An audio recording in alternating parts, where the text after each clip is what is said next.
This is the Skirrid on the edge of the Black Mountains in South Wales. It's a place that I love. I've been coming here nearly all of my life, and I will never tire of the incredibly dramatic views that you get off this ridge. I mean, look at that, absolutely stunning. When I first started to write poetry, this hill and all of the landscape around here found their way into the work that I was writing. I think that in Britain, our poets have always had a very intense relationship with the places that matter to them. In this series, I'll be looking at 6 of my favourite poems that have come out of this ongoing conversation between the British landscape and her poets. There are places that speak, telling the stories of us and them. A village asleep, loaded with dream. An ocean flicking its pages over the sand. Eventually we reply, a conversation of place and page over time, inscribing the map so that each in turn might hold the line.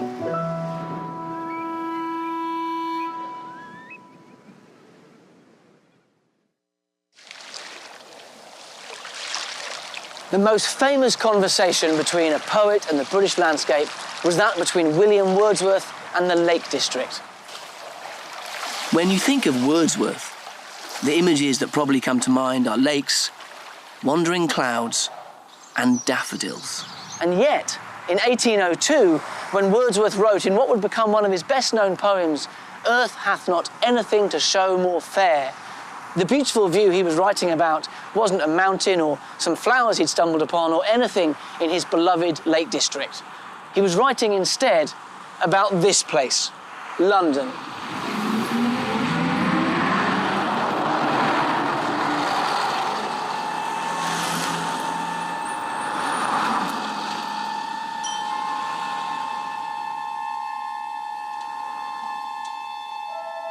Earth has not anything to show more fair.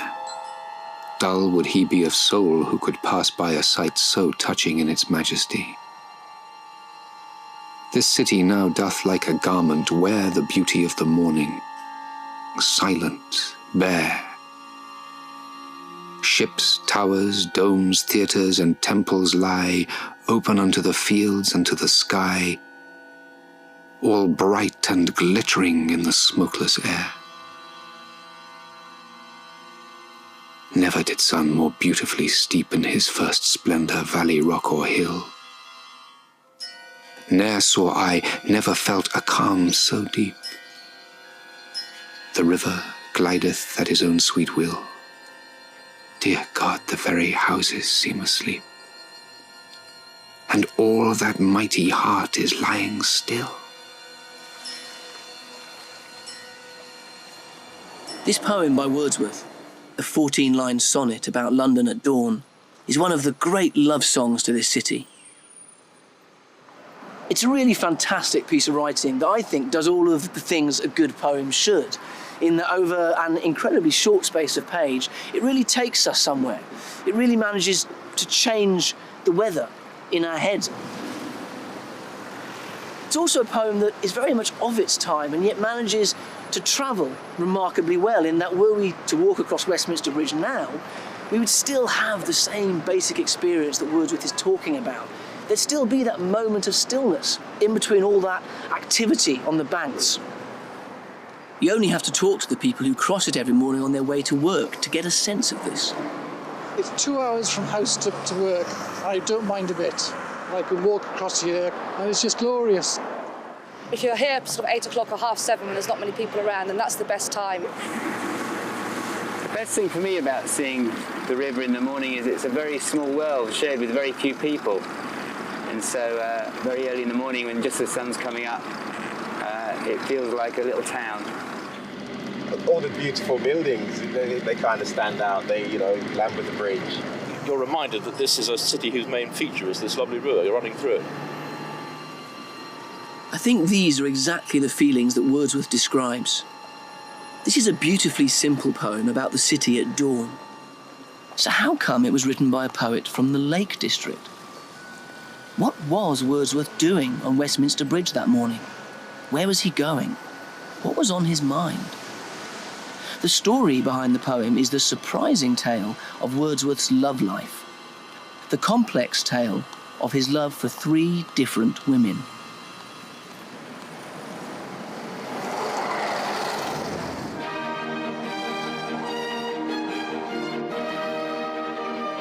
To get to the bottom of this story, I headed for more familiar Wordsworth territory, the Lake District. Lakeland poet William Wordsworth was, of course, one of the towering figures of English Romanticism, alongside Keats, Byron, Shelley, and Wordsworth's close friend Coleridge. When he started writing at the end of the 18th century, he was an idealistic radical. By the end of his life, in the middle of the 19th, he'd become the revered and grand old man of English verse. The Lakes is where Wordsworth was born and bred, lived much of his life, and where his poetry seems indelibly inked on the landscape. For Wordsworth, as a writer, the landscape of the Lake District was so much more than just his poetic canvas. It was his teacher, his muse, or as he said himself, the anchor of my purest thoughts, the nurse, the guide, the guardian of my heart and soul, of all my moral being. Although Wordsworth was raised in the Lakes, at 17 he moved away, first to university in Cambridge. After that, he became something of a nomad, spending much of his time hiking across England and Wales, and further afield on trips to Switzerland, Germany, Austria, and revolutionary France. During those years, he was restlessly searching for a purpose for his life, and defining his ideas about nature, religion, and politics. In 1800, at the age of 29, Wordsworth found himself once again without a permanent residence, and with a growing certainty that he was ready to go back home. In the autumn of that year, he returned on a walking tour with Coleridge. It was on that walking tour that he discovered this cottage. Immediately, it seemed like the ideal place in which to begin a new chapter of his life.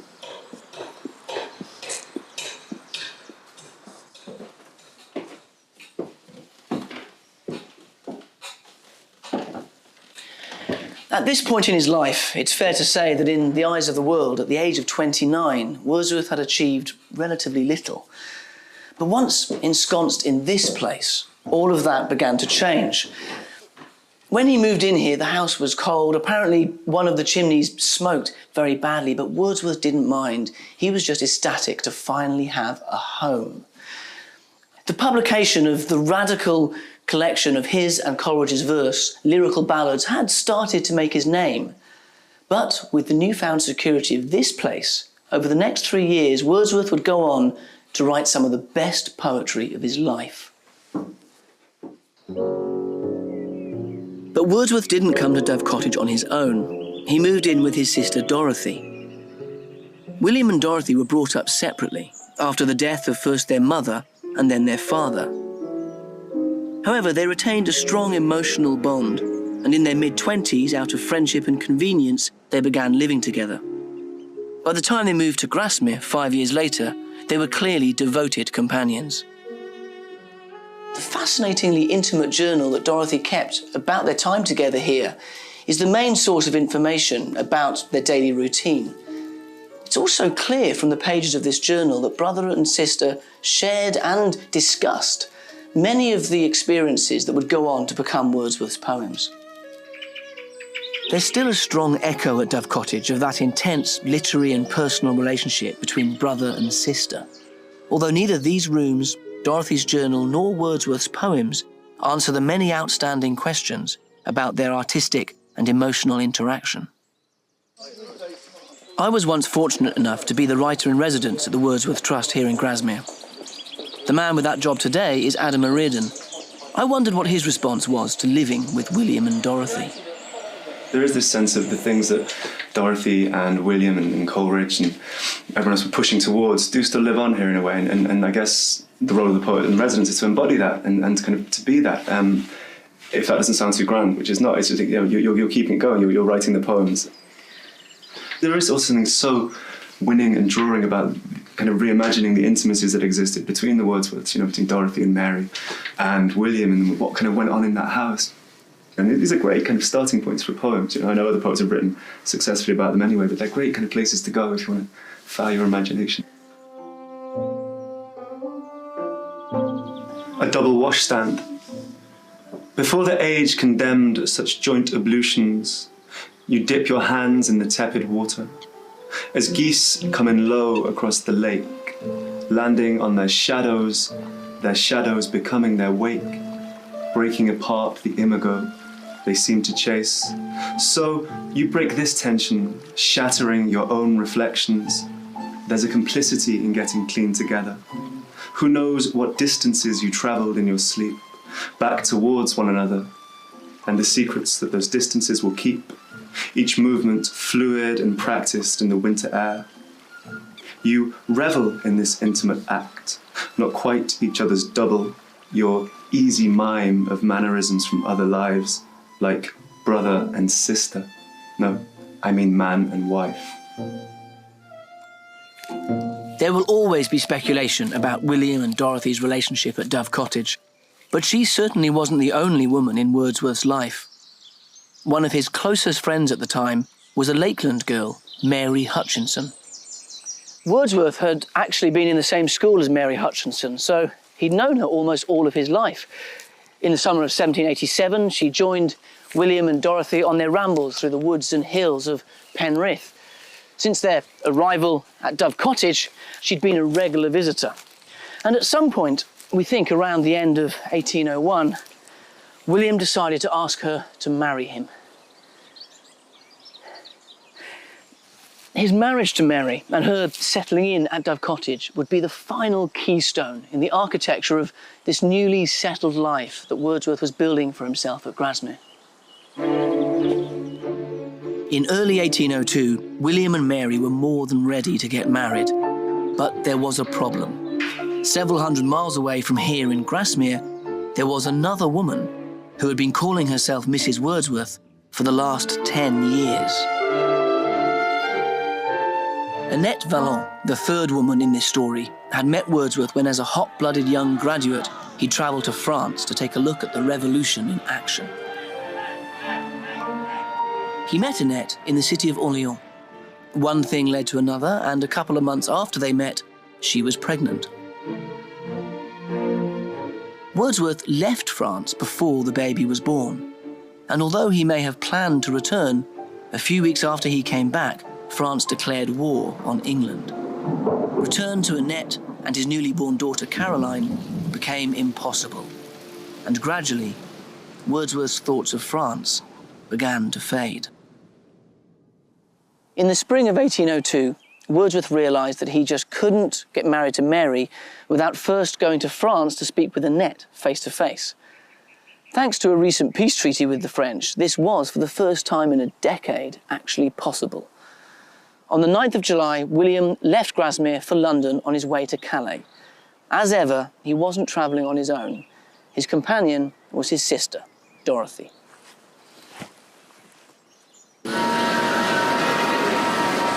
Wordsworth had both enjoyed and suffered the maelstrom of London on a number of occasions before 1802, and his poetic responses sum up the sensory overload that the capital made on his Lakelander sensibility. The quick dance of colours, lights and forms, the babel din, the endless stream of men and moving things, the comers and the goers, face to face, face after face. This was the city in which William and Dorothy found themselves when early on the morning of July 31st, 1802, they arrived at Charing Cross to catch a stagecoach for Dover.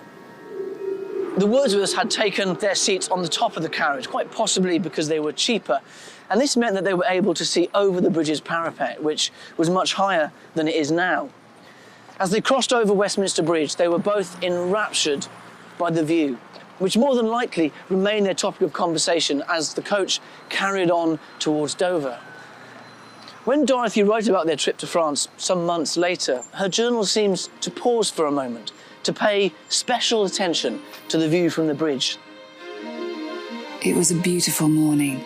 The city, St. Paul's with the river, and a multitude of little boats made a most beautiful sight as we crossed Westminster Bridge.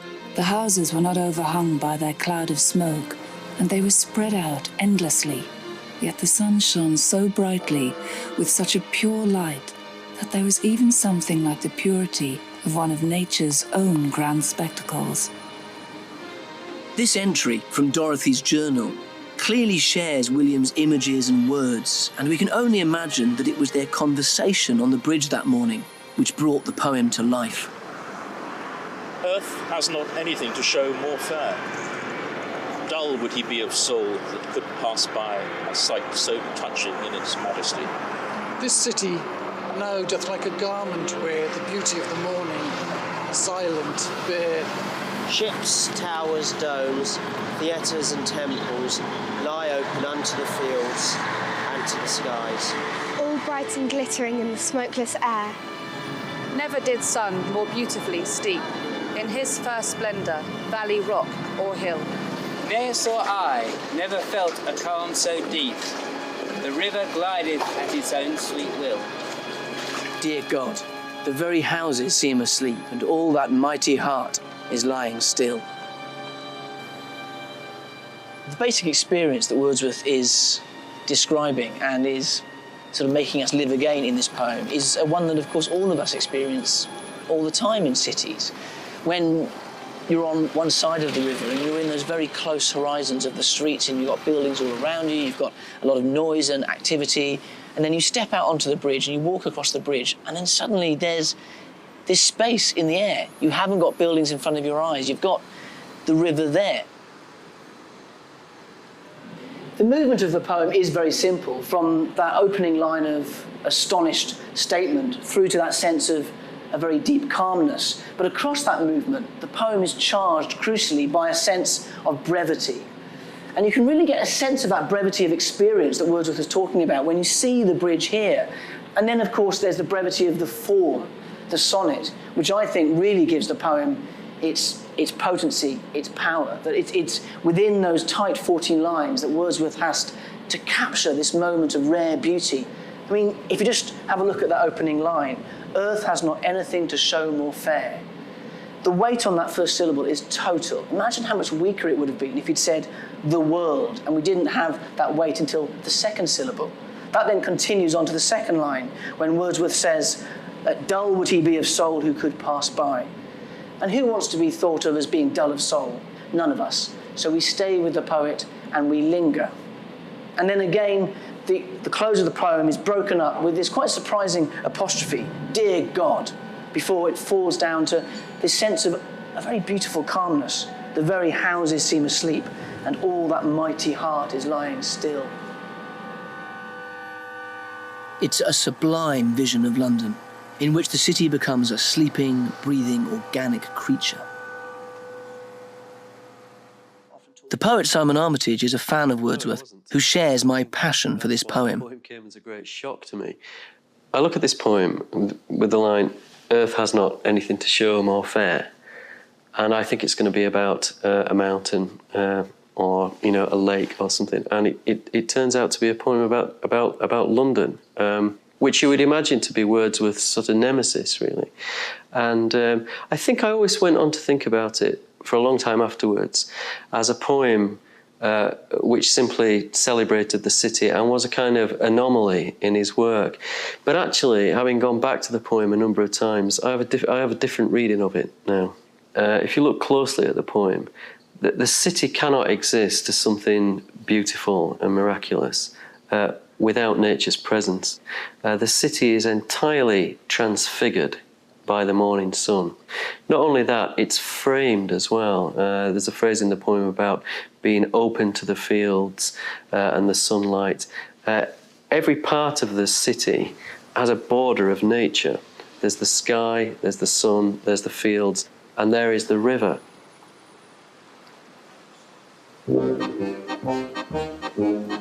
After crossing Westminster Bridge, the Wordsworths travelled to Dover and then took a boat that evening over to Calais. They arrived early the next morning.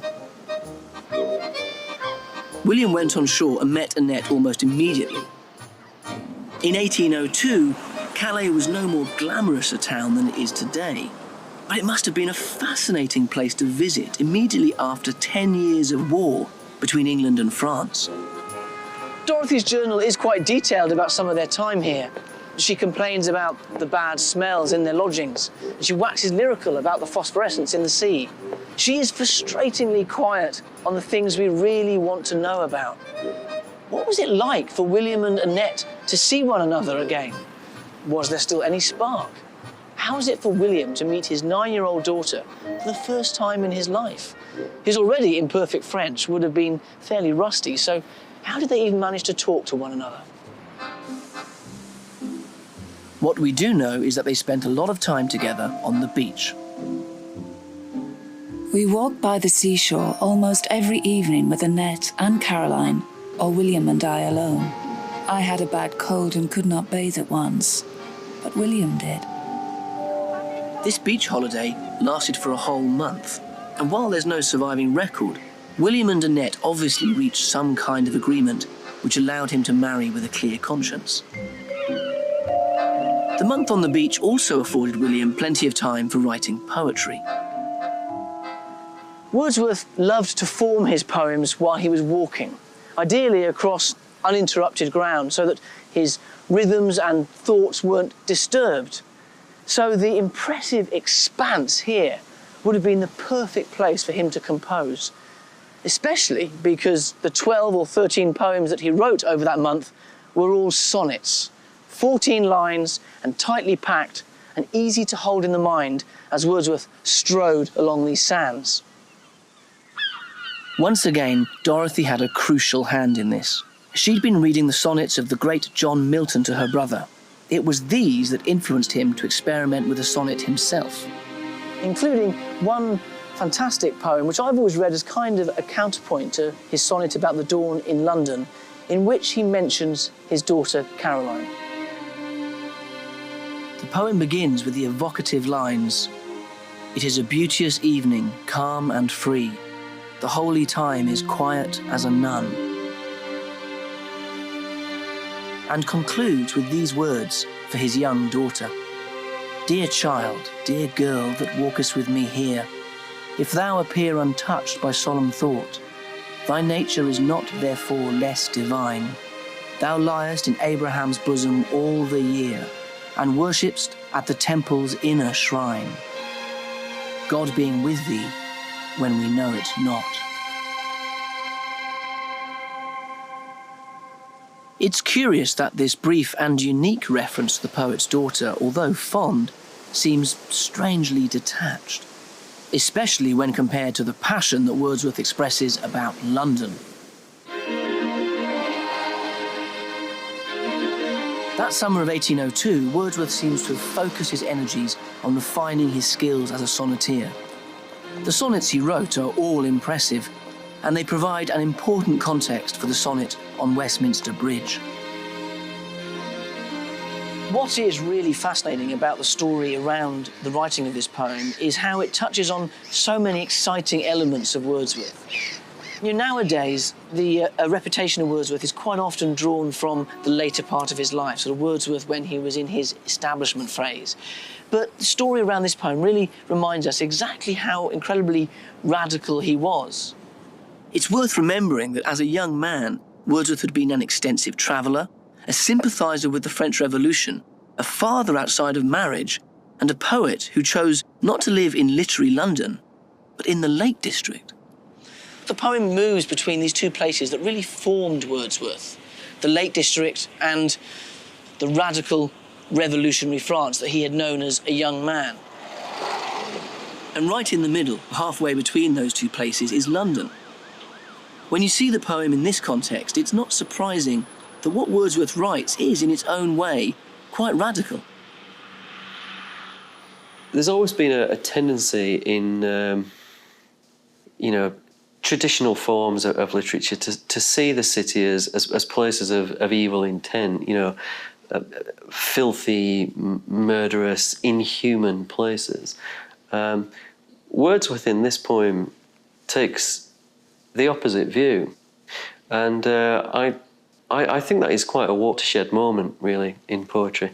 Even though the poem is, to a certain extent, sentimental and romantic with a small r, I still think it's a brave poem, especially for somebody like Wordsworth, you know, whose philosophies lie elsewhere, to stand up and say at this moment, this is beauty.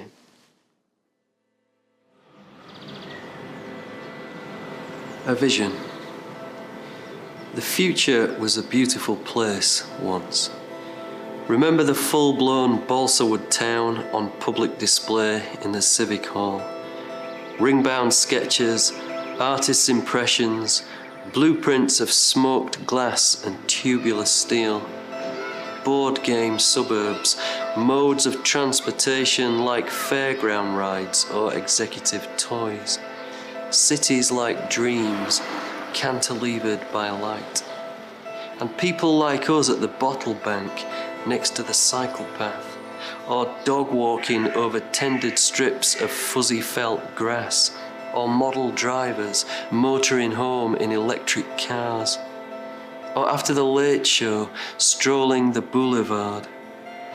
They were the plans, all underwritten in the neat left hand of architects, a true legible script. I pulled that future out of the north wind at the landfill site, stamped with today's date, riding the air with other such futures, all unlived in and now fully extinct.